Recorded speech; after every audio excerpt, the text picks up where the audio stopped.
하나님의 말씀 보겠습니다. 하나님의 말씀 마가복음 2장 1절에서 12절 교독합니다. 수일 후에 예수께서 다시 가버나움에 들어가시니 집에 계시다는 소문이 들린지라.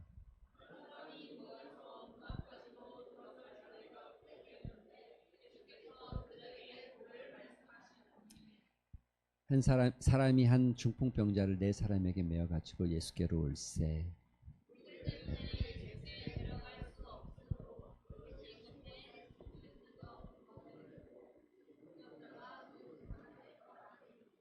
예수께서 그들의 믿음을 보시고 중풍병자에게 이르시되 작은 자야 내 죄사함을 받았느니라 하시니, 이 사람이 어찌 이렇게 말하는가? 신성 모독이로다. 오직 하나님 한 분 외에는 누가 능히 죄를 사하겠느냐?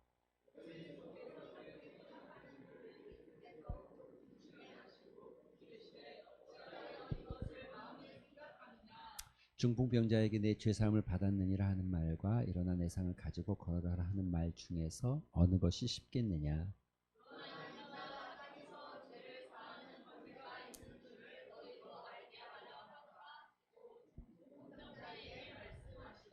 내가 내게 이르노니 일어나 내 상을 가지고 집으로 가라 하시니,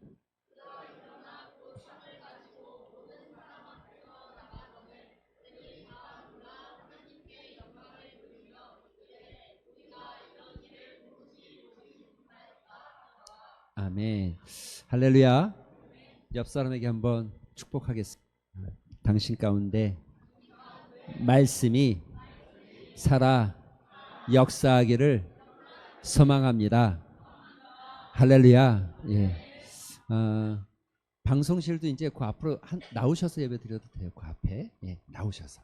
이제 여기는 내가 할 거니까 방송실도 다 나오셔서 두 분 있죠? 예, 거기까지. 예. 나오시면 됩니다. 예. 이제 방송에 아내가 엄청 열심히 했지만 또 우리 창원이가 오후 예배 방송은 도와주는 걸로 이렇게 앞으로는 창원이가 박창원 형제가 또 할 것 같아요. 예, 그럼 예. 뭐 그렇다고 해서 아니가 안 하는 건 아니고, 아니는 또 메인이니까 메인 뒤에서 또 이렇게 사수, 부사수 뭐 이런 개념이죠. 어쨌든 수고하는 청년들이 있어서 감사하고 기쁩니다. 이제 이 다음부터는 이렇게 제가 주로 넘기니까 특별하게 문제가 생기지 않으면 들어갈 일이 없기 때문에 나와서 예배 드리면 되고, 혹시 급하면 쏙 들어가면 되니까 어려움이 없을 것 같아요. 우리 이렇게 나누다 보니까 여러분 오늘 말씀 앞에서라는 찬양을 쫙 같이 하는데 진짜로 정말 그렇잖아요. 오전 예배도 그렇지만 그냥 가볍게 그렇게 해야 되겠다, 이렇게 해야 되겠다, 이렇게 해서 정말 안 되잖아요. 진짜 생명을 거는 자, 생명을 거는 자. 여러분 그런 정말 강력한 결단이 한번 있어야 됩니다. 시간 되면 하겠다, 여유 되면 하겠다 이래서는 절대 안 됐잖아요. 우리 다 진짜 강력하게 말씀 보는 시간을 정하고, 기도하는 시간을 정하고, 예배 시간에 내가 이런 예배, 이 정도 예배는 내가 목숨 걸고 참석하겠다, 이렇게 안 하면 여러분 되지 않습니다. 늘 우리가 반복하고 또 경험하지만 잘 안 되잖아요. 그렇죠? 조금만 여유가 생기면 또 무너지고 또 무너지고, 정말 죽으면 죽으려 이런 어떤 각오가 없이는, 이런 결단이 없이는 우리 삶에 영적인 변화와 영적인 성숙과 정말 하나님께서 일하심을 경험하거나 성령의 임재를 뜨겁게 체험하거나 이런 일들이 일어나지 않습니다. 새해잖아요. 2025년도에 여러분이 세운 수많은 계획들이 있을 수 있겠지만 그 계획보다 먼저 내가 정말 어떻게 말씀 붙잡고 살아갈지, 어떻게 그렇게 하나님 붙잡고 살아가야지. 여러분 이런 좀 계획과 분명한 결단을 좀 가져보시기를 바랍니다. 할렐루야. 옆 사람 한번 보세요. 2025년도에는 믿음으로 말씀 따라가는 집사님, 권사님 땡땡땡 되세요. 땡땡땡은 빼고 땡땡땡은 빼고요. 손 한번 잡아보세요. 손 한번 잡아보세요. 우리 그 옆에 있는 사람에서 기도해 줍시다. 이렇게 기도합시다. 하나님, 지금 기도하시는 거예요. 제가 기도 제목 드리는 거예요. 무너지지 않게 하시고 2025년도에는 따라하지 마세요.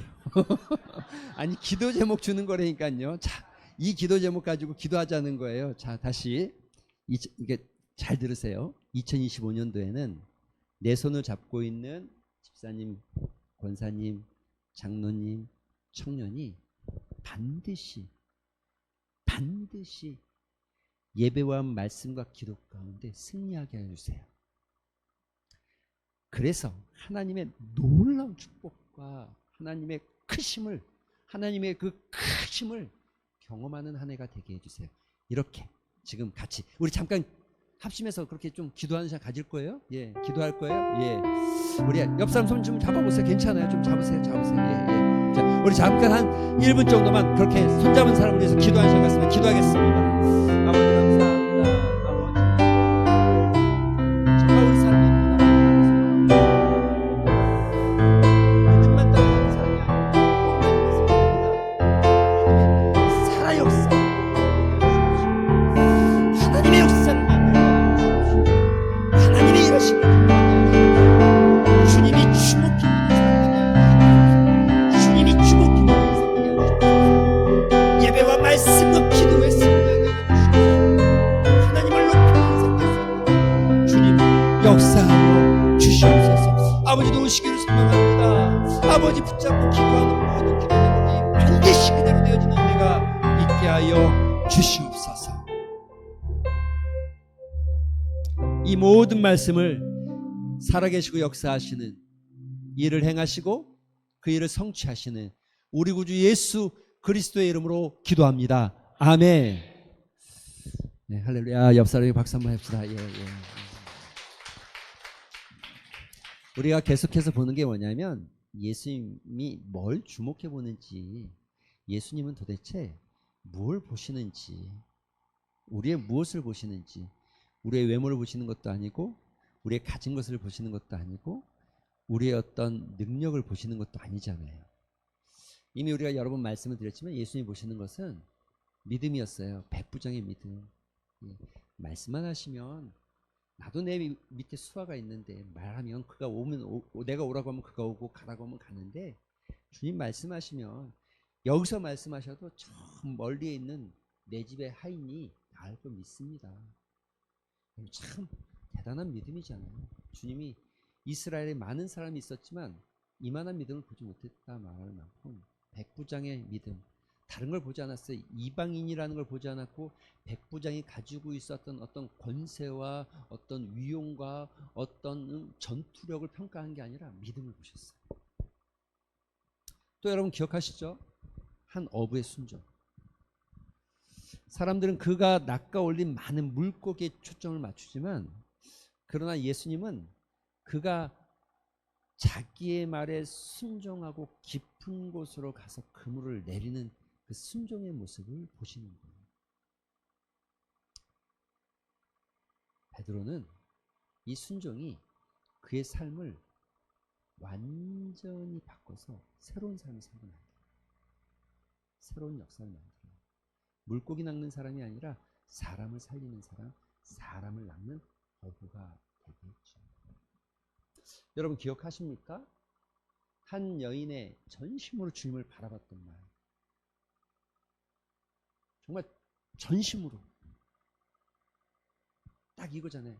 주님만으로 만족합니다. 주님만 있으면 난 안사옵게 모든 게 좋습니다.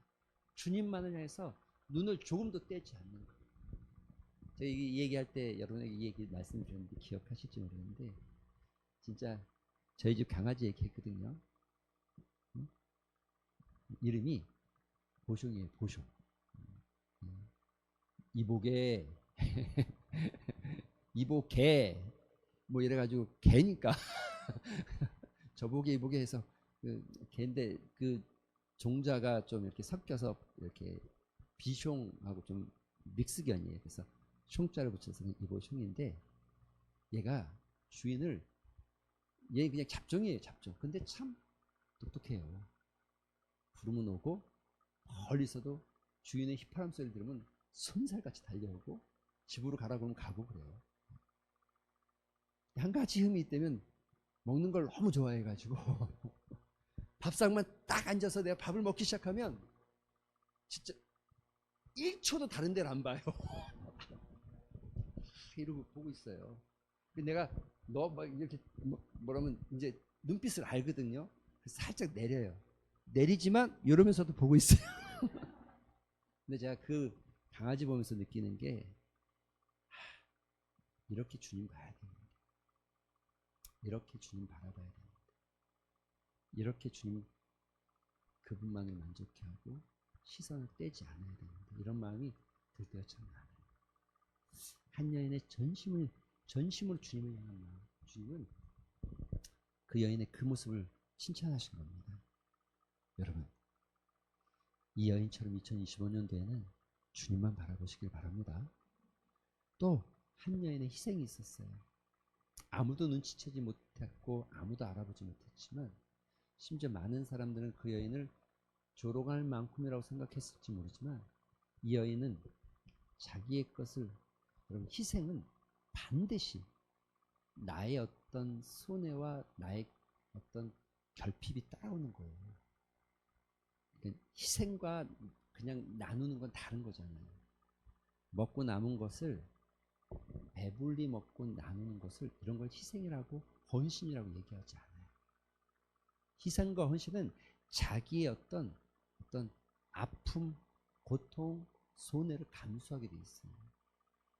예수님이 이 여인을 칭찬하는 이유는 그가 낸 돈의 크기가 아니라 그가 삶의 어떤 모습이었는지가 아니라 그가 자기의 삶에서 헌신하고 있다는 거죠. 희생하고 있다는 거죠. 그것을 주님은 보신 겁니다. 오늘 우리가 같이 봐야 될 것은 네 친구와 한 사람, 5사람의 모습입니다. 이 5사람의 모습이 일어났던 곳은 가버나움입니다. 가버나움은요, 보니까 가버나움에 들어가셨다라고 되어 있는데 사실 가버나움은 예수님 사역의 중심지였어요. 거의 소위 말하면 사역의 본부 같은 곳이었어요. 가장 예수님의 사역의 일이 많이 일어났던 장소이기도 하고 그만큼 많은 사람들이 예수님을 아는 곳이었죠. 그래서 그날도 예수님께서 가버나움의 한 집에 들어갔더니 소문이 들리기 시작한 거죠. 많은 이들이 예수님을 알고 찾아오기 시작하죠. 2절엔 이렇게 말합니다. 수많은 사람들, 많은 사람이 국어 문법에서 가장 많이 틀리는 게 여기에 있어요. 대부분 사람들은 많은 사람들이 하면 여기 복수 쓰면 안 되고 앞에 많은 거 있으니까, 그죠? 많이 있다는 게 복수가 나왔으니까 뒤에 들자 붙이면 안 되는데 꼭 붙이는 사람들이 많죠. 많은 사람들이 아니고 많은 사람이 모여들었다는 거예요. 문 앞까지. 이날도 아마 예수님을 만나기 위해서 또 예수님께 어떤 은혜를 입기 위해서 예수님께 어떤 도움을 받기 위해서 예수님께 어떤 말씀을 듣기 위해서 수많은 사람들이 모여들었다는 거죠. 정신없이 바쁘고 분주한 상황 가운데였어요. 그리고 이 이야기를 듣고 한 중풍병자와 그의 4명의 친구들이 예수님을 만나기 위해서 중풍병자의 침상을 그대로 들고 주님 앞에 나왔다는 거죠. 그런데 여러분, 주님 앞에 나왔는데 주님 앞에 나온 그 순간 들어갈 수 없을 만큼 그들이 한 행동은 이것입니다. 3절에 보니까 사람들이 한 중풍병자를 네 사람에게 메어 가지고 예수께로 올세 무리들 때문에 예수께 데려갈 수 없으므로 그다음 뭘 했어요? 지붕을 뜯었다는 거예요. 이게 뭐 이렇게 완전 콘크리트 지붕은 아니기 때문에 약간의 진흙과 벽돌이 이겨져 있고 위에는 또 이렇게 지푸라기가 덮어져 있고 나무와 지푸라기가 덮어져 있는 지붕을 뜯어냈다는 거예요. 그리고 지붕에서 이게 쉬운 일은 아니잖아요.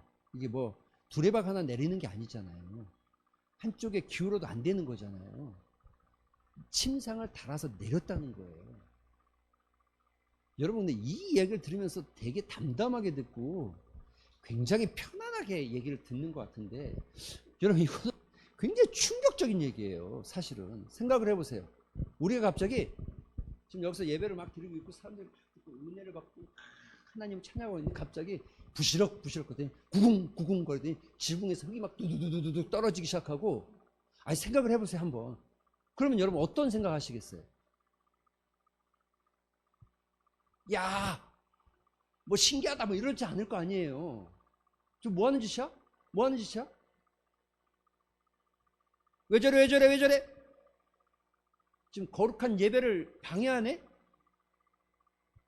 그럼 수많은 이야기들이 비난과 질타가 그들에게 쏟아지고 있었고, 사람들은 그 모습을 보면서 평가하기 시작했을 거예요. 자기들에게 미친 어떤 방해와 자기들에게 미치는 자기의 상식에서 벗어난 어떤 행동을 보면서 사람들은 그걸 평가하고 바라보고 있는 거죠. 심지어 여러분, 아마 이 집이 공동체 소유의 어떤 개인 교회가 아니었고 개인의 집이었기 때문에 그 집 주인은 어떤 마음이었을 것 같으세요?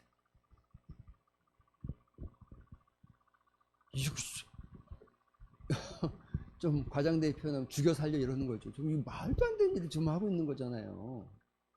그러니까 여러분, 이 모습을 그대로 이렇게 좀 단어로 표현하면 이런, 너무 어리석다. 야, 말도 어떻게 지붕을 뚫어서 내려. 저 어리석은 놈들을 봤나. 뻔뻔하게 그지없다. 자기들이 뭐라고 지금 자기들 뭘 위해서 지금 이 많은 사람들이 여기 있는데 지금 방해해. 집주인은 아마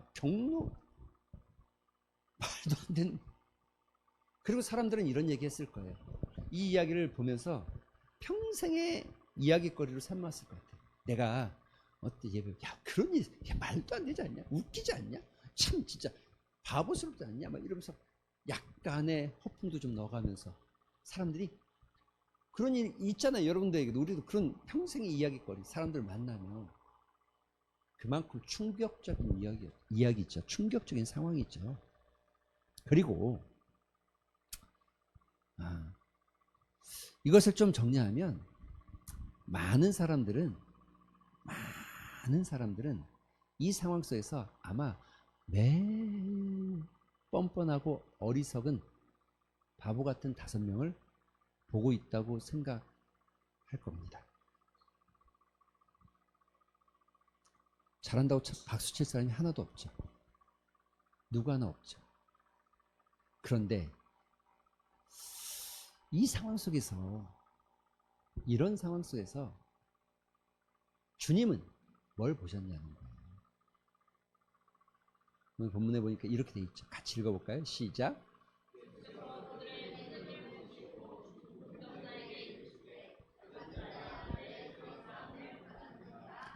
작은 자야 너의 제사함을 받았느니라. 믿음을 보시고 예수님이 보신 거는 많은 사람들이 지금 수많은 사람들이 주목하고 그들을 평가하고 어리석다 뻔뻔하다 뭐 집주인은 분노하고 격노하면서 바라봤겠지만, 여기서 누구보다 이 상황을 잘 아는 예수님 누굽니까? 목수 아니에요, 목수. 지붕을 뚫었다는 건 누구보다 이게 얼마나 어려운지를 잘 알 거 아닙니까? 그런데 예수님은 그 상황 속에서 그들의 믿음을 보셨다는 거예요. 예수님이 보시는 건 우리가 보는 거랑 달라요. 예수님이 주목하시는 건 우리가 주목하는 거랑 달라요. 그런데요, 여러분, 믿음이라고 말하는 거 좀 더 구체적으로 설명해 봅시다. 여기 지금 예수님께서 그들의 믿음을 보셨다라고 말하지만 이것은 사실은 이게 5사람이 가지고 있는 믿음을 따라 행했던 섬김을 보시고 있는 섬김. 이미 말씀드렸잖아요. 이 줄을 끌어올리고 내리는 게, 또 지붕을 뜯어내는 게 그건 결코 쉬운 일이 아닙니다. 그냥 저는 이런 생각 해봤어요. 중풍병자만 있었을까? 그날의 병자들이 예수님을 만나게 온 사람들이 또 자기의 아들을, 자기의 딸을, 자기의 친구를, 자기의 지인을 데리고 나온 사람이 중풍병자만 있었을까? 아니지겠죠. 그들도 다 믿음을 따라 나왔어요. 예수님 만나면 나을 것을 믿고 예수님 치료해 주시면 나을 걸 믿고 나왔어요. 그리고 그와 같은 이적과 기적을 많이 보았기 때문에 예수님 행함을. 그러나 그 누구도 수고하기로 결정한 사람은 없었어요. 기꺼이 침상을 들고 2층에 올라가고 그 지붕을 뜯어내고 거기에 밧줄을 달아서, 여러분 이게 쉬운 일이 아니잖아요. 아까도 말씀드렸듯이 힘을 줘가면서 끌어올리는 건 쉬워요. 근데 끌어내리는 게 더 어려워요. 그죠? 수평을 맞춰가면서 서로에게 힘을 줘달라고. 이게 또 단순히 여기 있다가 침대가 와서 내가 한 게 아니라 이미 어느 정도 거리에서 침상을 메고 여기까지 왔잖아요. 왔다가 막혀서 어쩔 수 없이 2층까지 지붕까지 올라가서 그 지붕을 뜯어내고 내리는 상황은, 이건 정말 섬기는 마음이 없이는 할 수 없는 일입니다. 예수님이 주목해 보시는 건, 여러분, 예수님이 주목해 보신 건 그 5명의 중풍병자와 4명의 친구들, 그들의 믿음과 함께 믿음 안에 섬김을 본 거죠. 엄청난 일이죠. 섬김을 부르는 겁니다.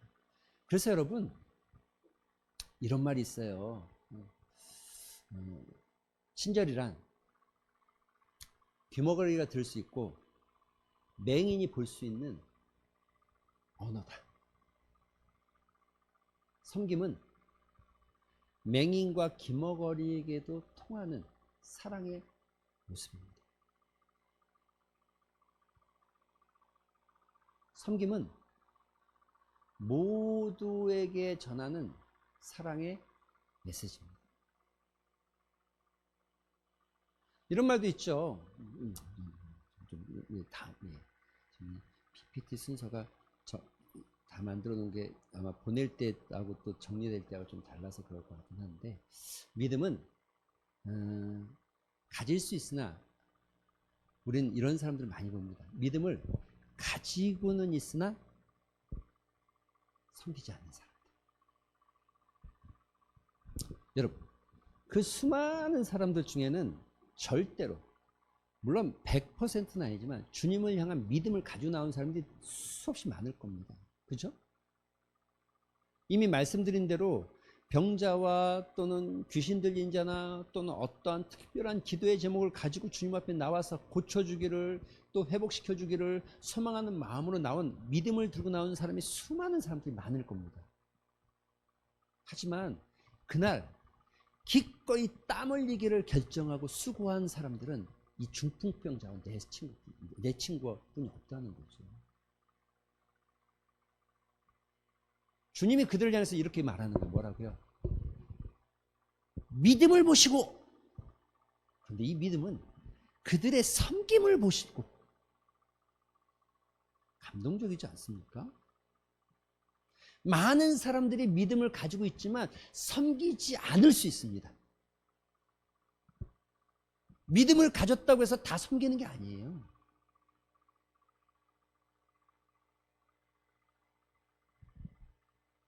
그런데 믿음을 가지고 있는 섬기지 않는 사람들의 특징이 이런 겁니다.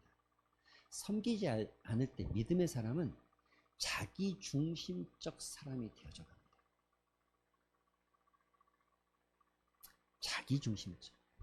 여러분, 하나님 나라의 기본의 전제가 뭡니까? 이거는 타인 중심적이라고 하진 않습니다만은 공동체 중심입니다.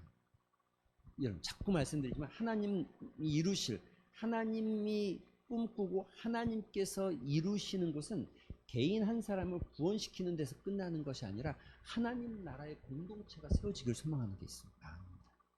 우리 다 하나님 나라를 꿈꾸잖아요. 하나님 나라는 여기 있다 저기 있다 하지 않고 어디에 있다고요? 너희 마음에. 너희 마음에서부터 시작됐어. 그래서 이미 임했지만 완성되지 않은 하나님의 나라. 주께서 재림하시고 이 땅 가운데 심판의 주로 임하실 때 이 나라는 완성되겠죠. 그러나 우리는 있는 자리에서 하나님 나라를 이루어가는 과정 속에 있는 거예요. 그래서 바울은 뭐라고 그러니까 너희 구원을 두렵고 떨림으로 이루어가라. 두렵고 떨림으로 이루어가라는 게 이게 하나님 나라 이루어가는 과정을 설명하고 있는 거예요.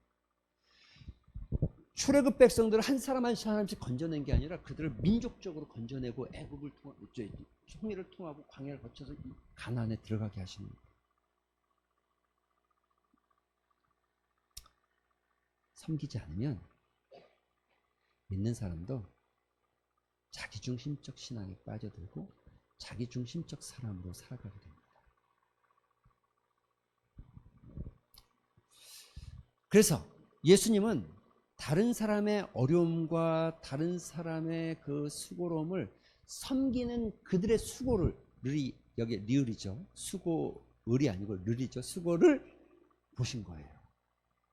예수님이 지금 주목해 보시는 건 기꺼이 타인의 어려움 가운데 있는 그들을 무엇인가를 섬기기로 결정한 사람. 이런 말이 있죠. 안 보이네요. 예. 있다고 합시다 그냥. 안 보이니까 있다고 합시다. 예.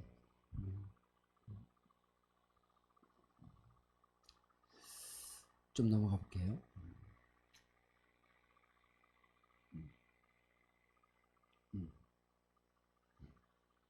예수님이 주목하신 섬김은 이건 단순히 그냥 신약에만 나타나는 모습이 아닙니다. 예를 들어서 열왕기상 3장에 보면 아주 유명한 사건이 있잖아요. 어떤 사건이냐면 솔로몬이에요. 솔로몬이 이렇게 기도해요. 같이 읽어볼까요? 시작.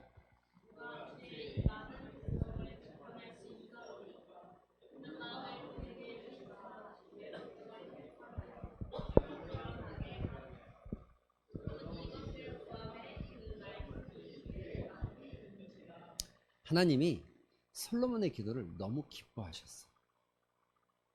근데 여러분, 그 기뻐하는 이유가 뭐였냐면 솔로몬이 백성을 지배할 수 있도록 권력을 주세요.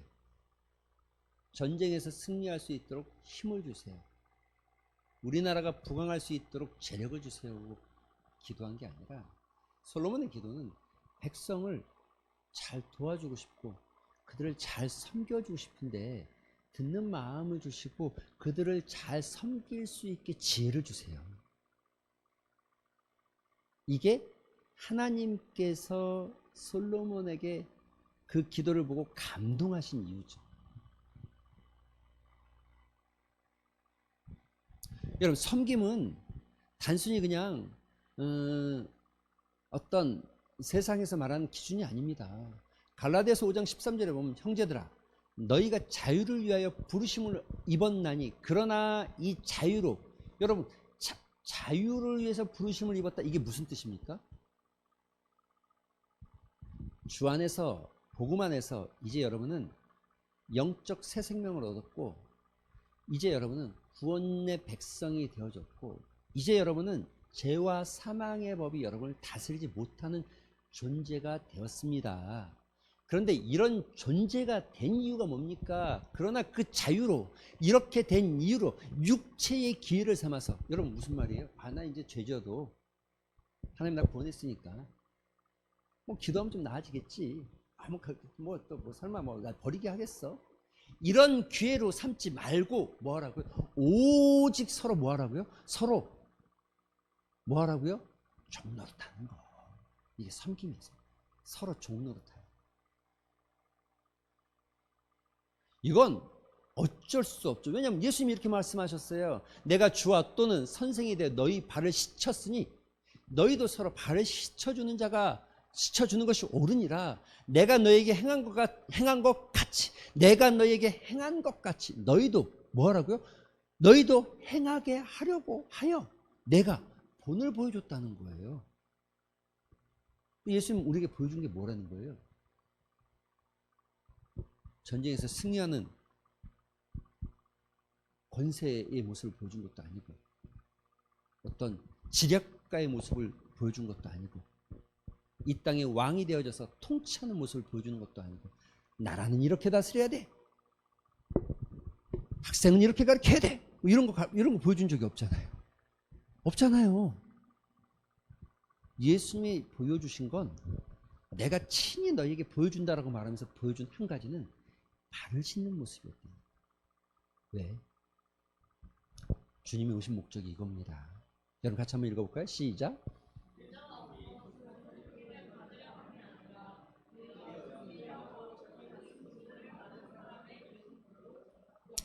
할렐루야. 예수님 오신 이유가 뭐라고요? 그래서 우리 장로님들, 우리 안수입사님들, 우리 중직자들, 권사님들 계시는데, 직분을 갖는다는 건 섬기는 자가 되어져. 더 많은 섬김을 하는 자가 되어지는 거예요. 공동체를 위해서, 하나님 나라를 위해서 섬기는 자가 되어져. 여러분 이 얘기가, 섬김의 모습이 사도행전에 초대교회 집사들을 뽑을 때 그 디모데전서에 나와 있는 이야기들입니다. 이렇게 말하면 이제 중직자면 굉장히 부담스럽잖아요. 그런 건 아니고, 우리는 예수님이 우리에게 보여주신 단 하나는 섬기는 모습이었다. 그리고 내가 이 땅에 온 이유도 섬기기 위해서 왔다는 거예요. 그래서 너희가 내 제자가 되어지고 내 친구가 되어지고 나를 따르는 자가 되어진다면 너희에게 내가 본을 보인 대로 너희가 섬기기를 원하신다는 거예요. 예수님이 주목해보는 건 그것뿐이 없는 거죠. 여러분 마태복음 23장에 보면 이런 말씀이 있어요. 너희 중에 큰 자가는 너희를 섬기는 자가 되어야 하리라. 누구든지 자기를 높이는 자는 낮아지고 누구든지 자기를 낮추는 자는 높아지느니라. 할렐루야. 너희 중에 큰 자가 누구라고요? 섬기는 자. 섬기는 자.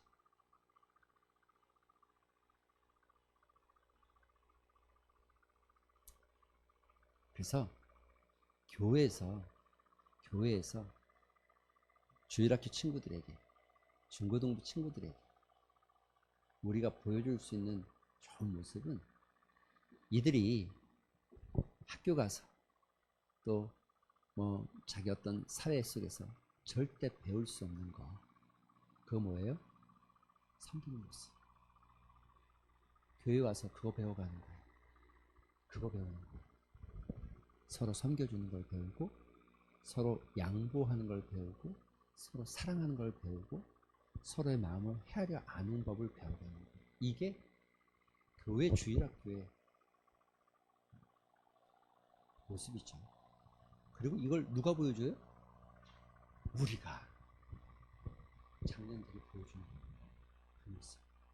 아이들에게, 중고등부에게, 청년들에게.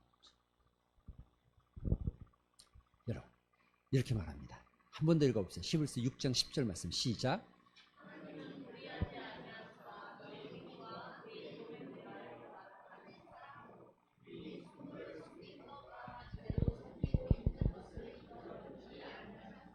할렐루야. 여러분 좀 외울 말씀으로 좀 외우고 다니세요. 우리 외웁시다. 하나님이 잊어버리지 않는 것. 여러분의 어떤 삶에, 여러분이 살아온 어떤 삶의 흔적, 수많은 흔적 중에 절대 잊어버리지 않는, 하나님이 잊어버리지 않는 한 가지가 있는데, 성도를 섬긴 것과 섬기고 있는 그거, 섬긴 것과 섬기고 있는 그거. 할렐루야. 하나님 잊어버리지 않는 거예요.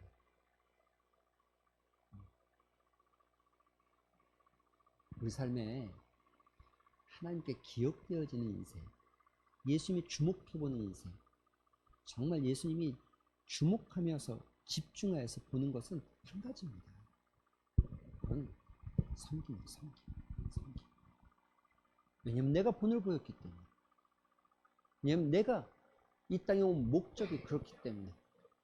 그래서 예수님께서 말하는 거예요. 너희가 섬긴 것과 섬기고 있는 것을 나는 잊어버리지 않겠다는 거예요.